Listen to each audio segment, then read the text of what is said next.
金沢大学がん神経制御研究所がん老化生物学研究分野教授の城村義和と言います。同じく助教の中野康弘です。よろしくお願いします。さまざまなストレスによって誘導される老化細胞に着目して研究を行っています。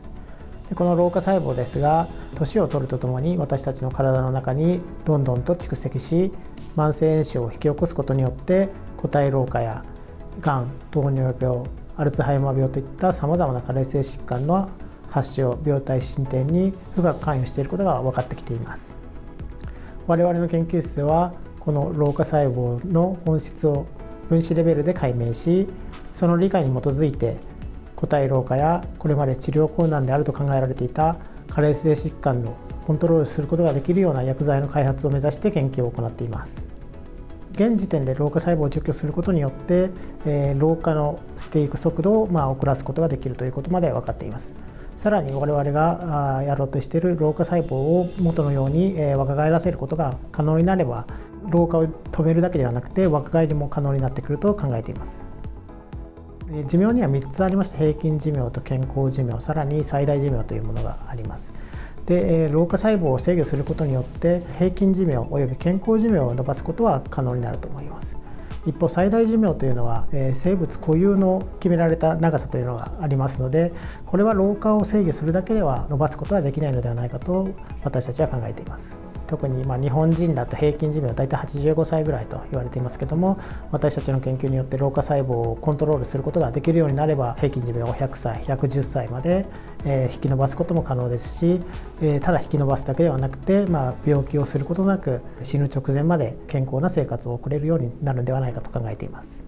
理想的には、人の寿命というのは最大寿命とは120歳前後というふうに考えられていますので、全ての人が120歳まで病気をすることなく生活していくことができる、そういう社会を実現したいと考えております。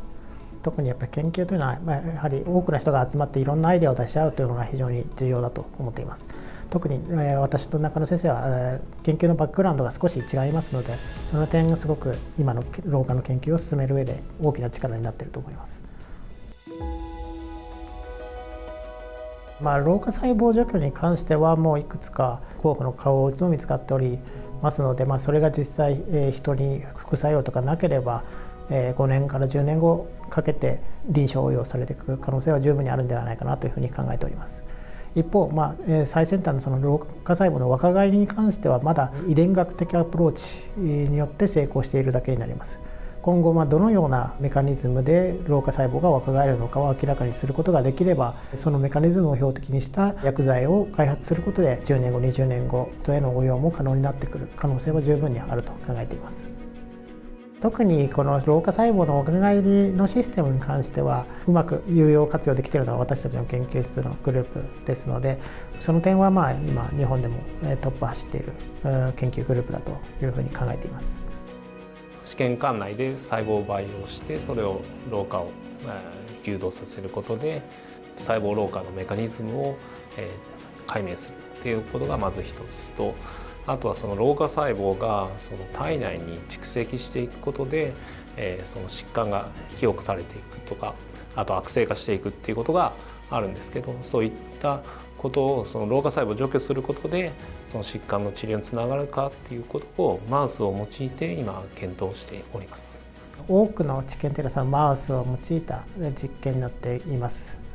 そのやっぱり飛躍的にこの分野が広がっていくには本当に人に応用できるのかどうか、そこら辺が明らかになってくることがやっぱり重要ではないかなというふうに考えています。ただなかなかそこ一つの大きな障壁でして、老化というのが病気というふうには捉えられていません。なのでどうしても病気でなければそういう治験などを行うことができないということになります。でやはりその辺の社会制度というか、やはり老化っていうのが病気で根源であって、それを治すことがさまざまな病気の発症やその病態の進行を遅らせることができるということを広く広めていくことが重要なんではないかなというふうに考えています。皆さんが健康で長く